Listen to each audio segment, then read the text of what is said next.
हा, काय चालू होतं आपलं? कोहरंट सोर्सेस. कोण सांगेल कोहरंट सोर्सेस म्हणजे काय? याच्या अगोदर मी इंट्रोडक्शन दिलं होतं. Coherent sources means the sources which emits the light of same frequency and light waves are in same phase independent of time. परत एकदा सांगतो. कोहरंट sources, the sources who emits light waves of same frequency and light waves are in same phase independent of time. म्हणजे ह्या टाइमला त्या टाइमला असं काही नाही, कोणत्याही टाइमला दोन सोर्सेस जे असतात ते दोन सोर्सेस जे लाईट बाहेर टाकतात ते लाईट ची फ्रिक्वेन्सी कशी असते? सेम असते. आणि दुसरी गोष्ट ते लाईट वेव्ह जे असतात ते सेम फेज मध्ये असतात. त्याला काय म्हणायचं? कोहरंट सोर्सेस. काय म्हणायचं? परत एकदा ऐका. The sources which emits light waves of same frequency and waves are in same phase independent of time. Such sources are called coherent sources. Two sources may not coherent. दोन सोर्सेस कोहरंट असू शकत नाहीत because they emit the light waves although they have a same frequency but they always not in same plane. So two different sources cannot be coherent sources. दोन वेगवेगळे source कोहरंट असू शकत नाहीत. पण एकच सोर्स जर वापरला तर तो कोहरंट असू शकतो. Yesterday I have explained that why we cannot found interference pattern around us. आणि फेज वेगवेगळा असतो आणि ब्राईट पॉइंट सेपरेटली अवेलेबल होत नाहीत, ज्याच्यामुळे इंटरफरन्स पॅटर्न आढळत नाही. इथं लाईट वेव्ह येत नाही, इकडून येणारा लाईट, इकडून येणारा लाईट, इकडून येणारा लाईट, या लाईट दोन्ही इंटरफेअर होतात.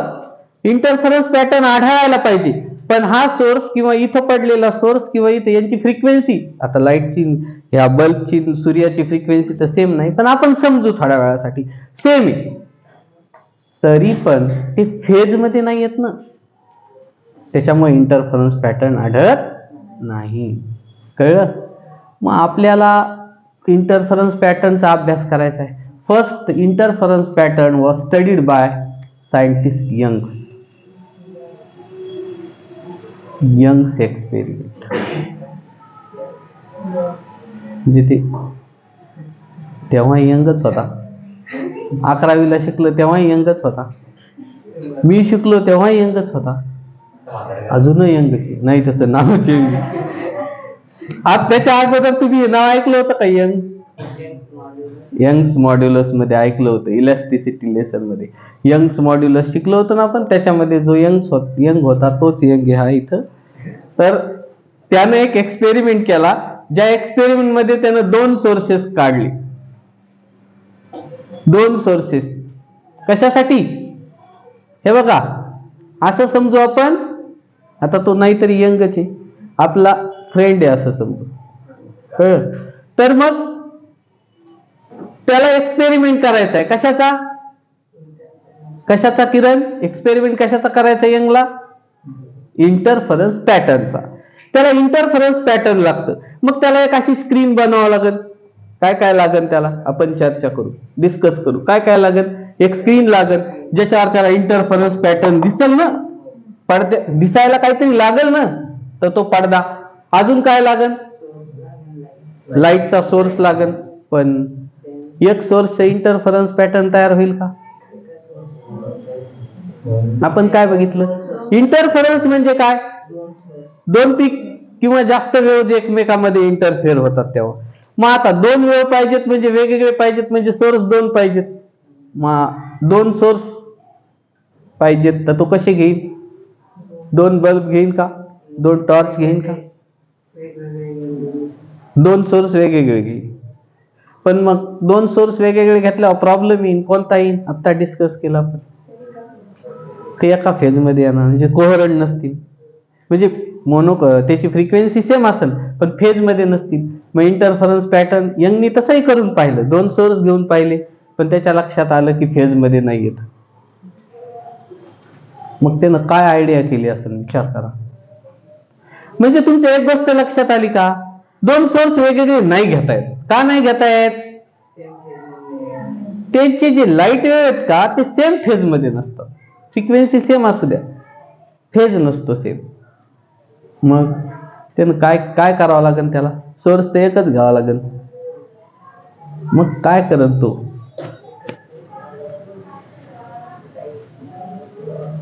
तो काय करत,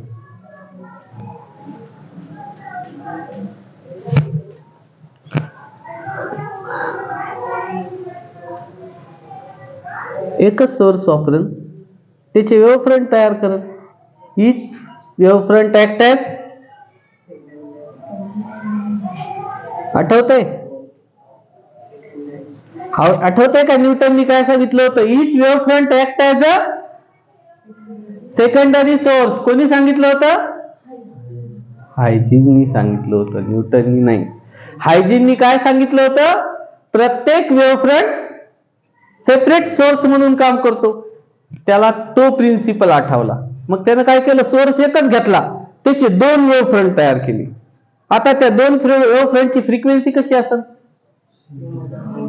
फेज कसा असेल? म्हणजे 2 सोर्सही झाले, फेजही सेम झाला, फ्रिक्वेन्सी सेम झाली. आता इंटरफरन्सच्या बापालाही दिसावं लागेल, बरोबर आहे का नाही? इंटरफरन्स तर दिसलच, सोबत क्लिअरही दिसत. काही दुसरं समजू नका.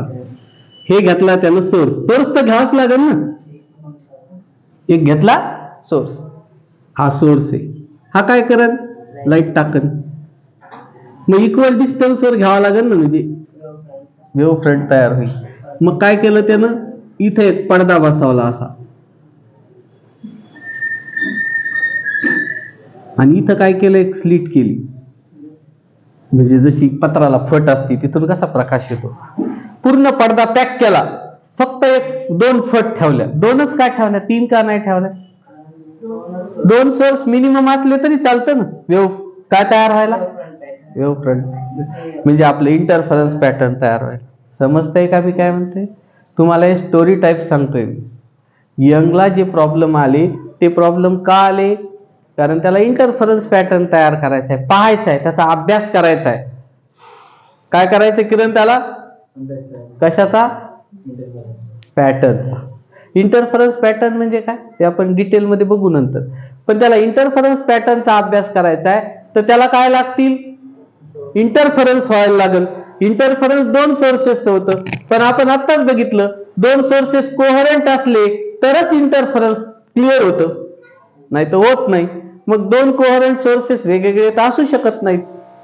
So he have used only one and use the plane wave fronts of these. पण आता हे प्लेन वेव्ह फ्रंट व्हायला ते लाईट रे असेच जातील ना, ते पॅरलल करावं लागतील.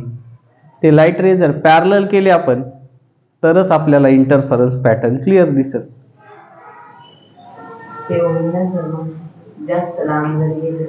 हा करेक्ट. एक आपल्याला सोर्स खूप लांब ठेवावा लागेल, पण सोर्स खूप लांब ठेवल्यावर ते इल्युमिनेट होईल ना, म्हणजे इंटरफरन्स पॅटर्न क्लिअर नाही, डार्कनेस पुरेसं नसेल.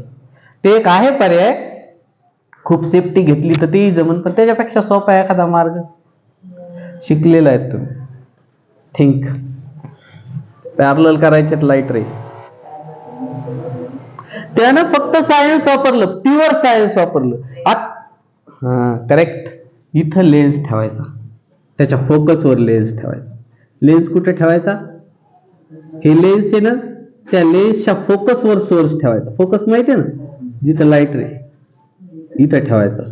तुम्हाला माहिती आहे जे लाईट रे फोकस मधून जातात ते रिफ्रॅक्शन नंतर पॅरलल असतात. कळलं? आता झाले 2 सोर्स आणि ते पॅरलल पण आहेत. आता काय लागेल समोर, वेव्ह फ्रंट तर तयार झालं, समोर काय लागेल, स्क्रीन लागेल ना. पाहायचंय ना ते, मग कशावर तरी पहा, हवेत दिसन का ते? दिसन हवेत. मग इथं एक त्यानं स्क्रीन घेतली. काय घेतली? स्क्रीन. ही स्क्रीन आहे. याला नाव देऊ आपण PQ, याला नाव देऊ आपण AB, याला नाव देऊ आपण S1 स्लिट आणि S2 स्लिट. आता यंगनी कोणी हा एक्सपेरिमेंट केला? कोणी यंगनी केला. किती स्लिट वापरल्या? 2 ला डबल म्हणतात, म्हणून याचं नाव पडलं यंग्स डबल स्लिट एक्सपेरिमेंट. काय नाव पडलं? Young's double slit experiment.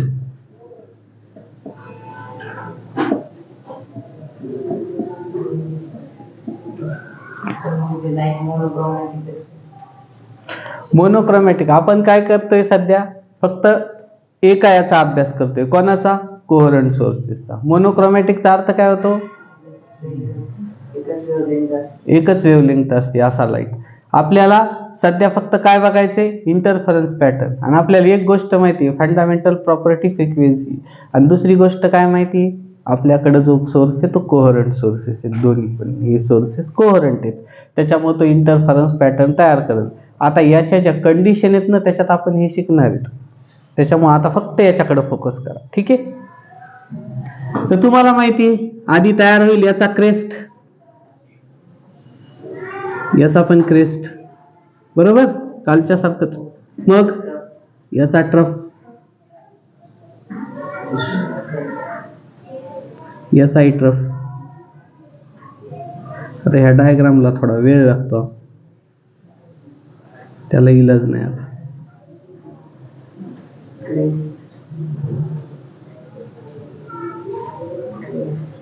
Crest,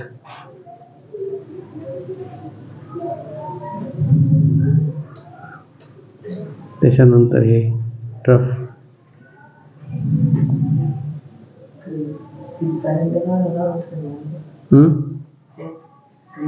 नाही स्क्रीन पर्यंत नाही. आपल्याला फक्त 4-5 ब्राईट आणि डार्क पॉइंट आढळले बस झालं.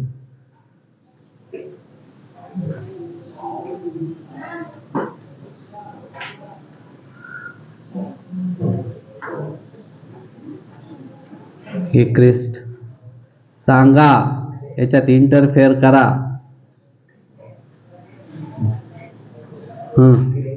Crest,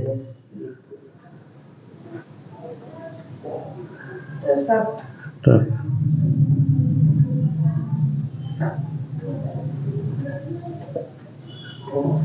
trough. आता क्रेस्ट,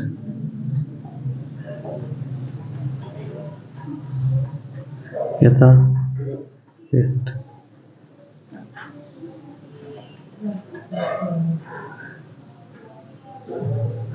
याचा ट्रफ.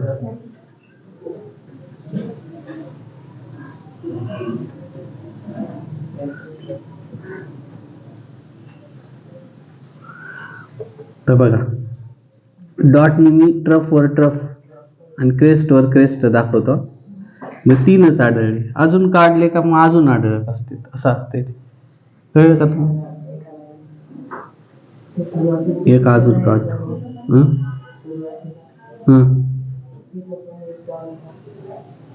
2 मिनिटं, अजून एक काढतो. लालच.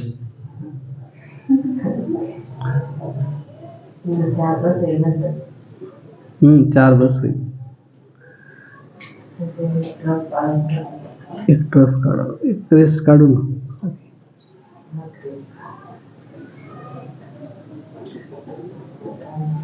हे बघा 4 बस झाले.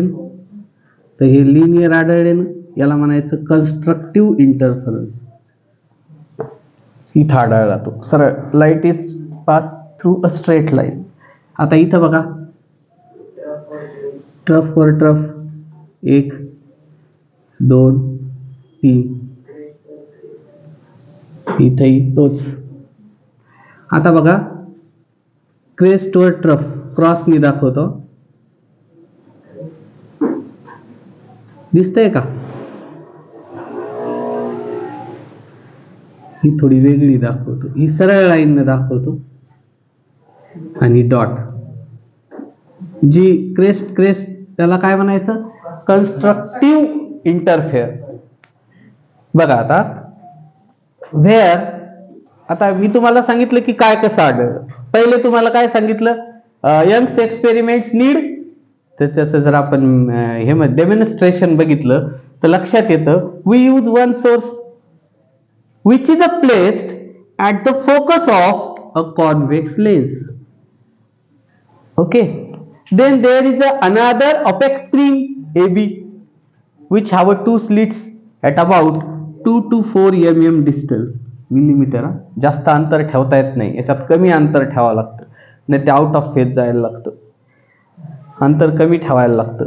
अंतर कमी ठेवलं 2 to 4 mm मिलीमीटर, मग तेवढं अंतर ठेवलं, then light rays coming from the convex lens becomes parallel and another screen on which we will observe the interference pattern is placed at as far as possible.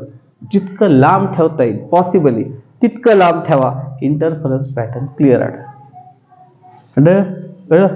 आता इथं the points where crest overlap with crest of two sources or trough of one source will overlap with trough of other source will constructively interfere with each other in a straight line and a point of maximum intensity will be found.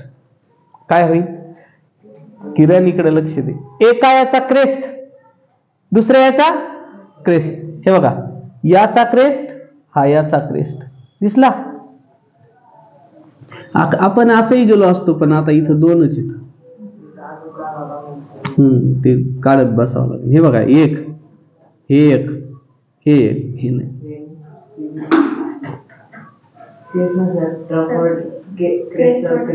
हे trough वर trough, हे तीन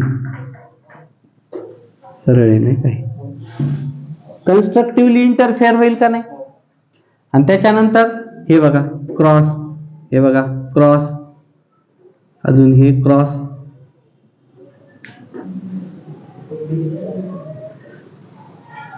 the points, नीट लक्ष द्या, the points where crest of one wave will overlap with crest of other source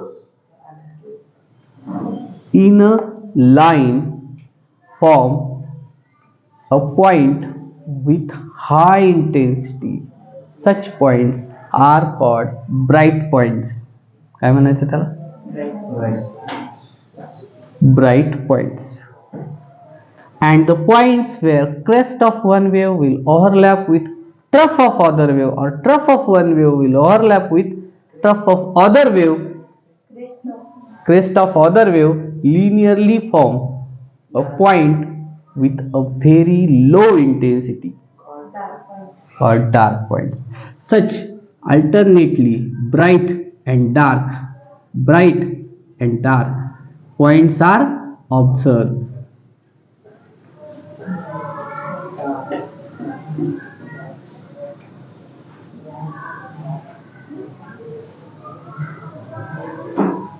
This pattern of alternately found dark and bright points on a screen in Young's experiments called interference pattern.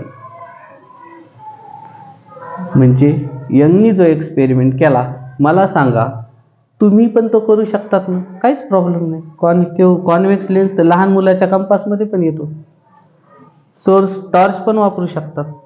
आणि focus सगळ्यांना माहिती, ते सूर्यापासून ठेवायचा, जिथं point असतं तेवढं अंतर त्याचं फोकस असतं, तेवढ्या अंतरावर सोर्स ठेवायचा. एक थर्माकोल जरी घेतलं तुम्ही तरी चालतं, त्याच्यामध्ये 2 छिद्र पाडायचे आणि समोर एक व्हाईट पेपर ठेवून द्यायचा. हा, इंटरफरन्स पॅटर्न आढळतं ना व्हाईट पेपरवर. फक्त तुम्हाला तिथं पूर्ण डार्क, ही सिस्टीम डार्क करावं लागेल, अंधार करावं लागेल ह्या सिस्टीम मध्ये. फक्त एवढेच फोकस आले पाहिजे आणि मग तुम्हाला इथे ना असे ब्राईट डार्क पॉइंट आढळतील.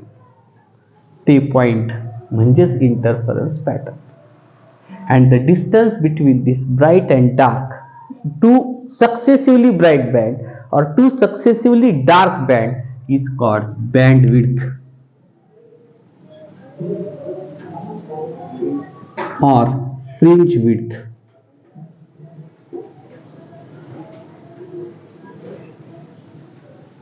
हे जे अल्टरनेटली आढळले ना, डार्क आणि ब्राईट, डार्क आणि ब्राईट, त्याला त्यानं नाव काय दिलं? बँड्स किंवा फ्रिंजेस. काय नाव दिलं? बँड्स किंवा फ्रिंजेस. आणि त्याचे दोन सक्सेसिव्हली ब्राईट मध्ये जे डिस्टन्स आहे, एकानंतर एक बघा, हे आणि हे, याच्यामध्ये जे डिस्टन्स आहे, किंवा हे आणि हे याच्यामध्ये जे डिस्टन्स आहे, त्यानं सांगितलं ते इक्वल असतं आणि प्रूव्ह करून दाखवलं इक्वल असतं. त्याच्यामध्ये डिस्टन्स जे त्याला म्हणायचं बँड विड्थ किंवा फ्रिंज विड्थ. दोन्हीपैकी कोणतं नाव वापरू शकता, कोणतं परीक्षेत आलं त्याचा अर्थ एकच होतो. काय बँड विड्थची definition? The distance between two successive bright fringes or dark fringes is called bandwidth or fringe width. परत एकदा, the distance between two successively bright band or dark band is called bandwidth or fringe width. The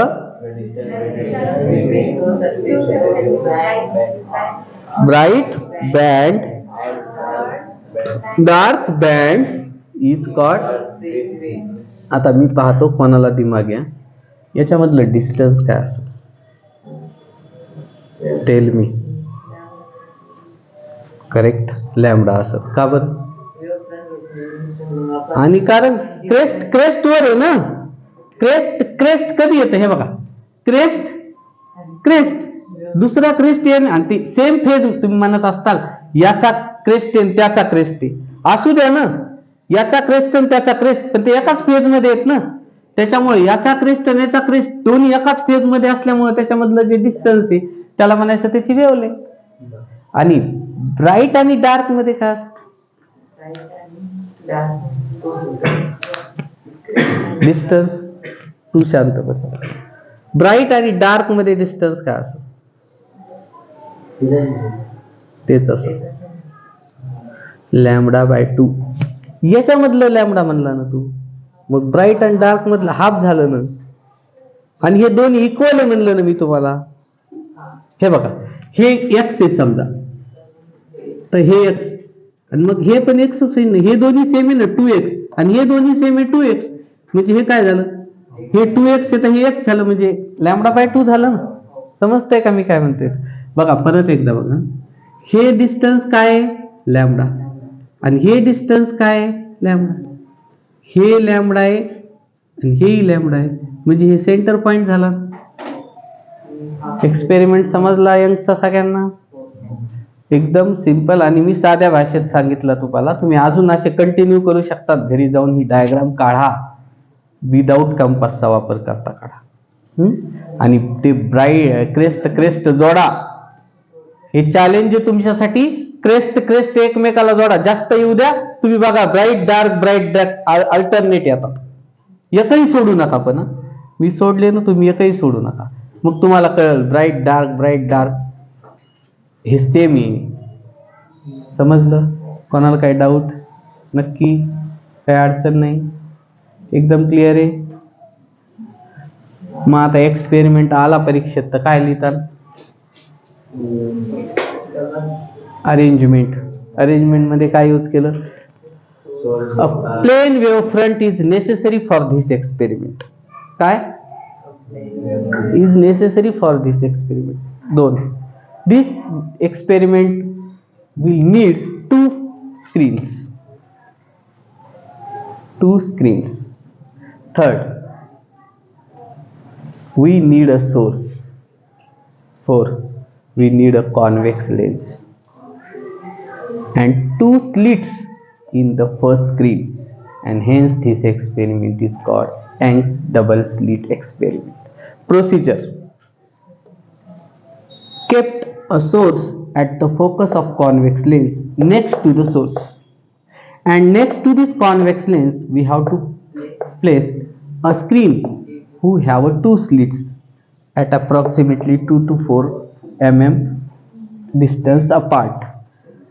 Then a screen we have to keep as far as possible, जितकं लांब तितकं शक्य आहे तितकं.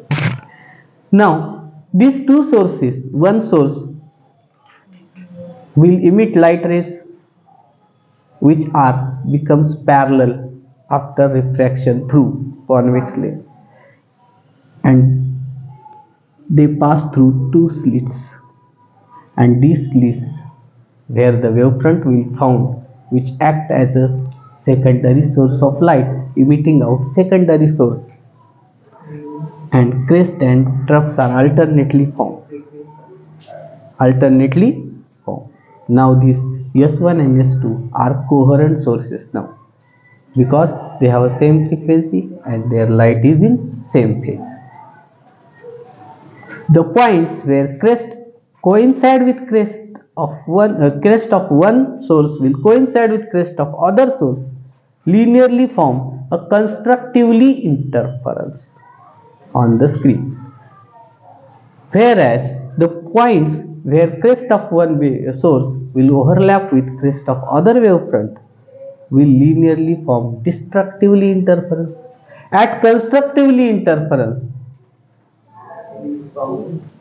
the amplitude is maximum, intensity is also maximum, and point will found bright.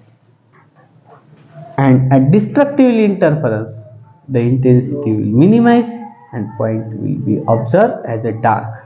Such bright and dark, such a pattern of bright and dark bands or fringes are found on a screen, and this pattern is called interference pattern. The distance between two successively bright or two successively dark points or bands or fringes called fringe width or bandwidth, and fringe width bandwidth is equal to lambda, whereas the distance between two successive bright and dark band is lambda by 2. Okay, म्हणाल काय अडचण?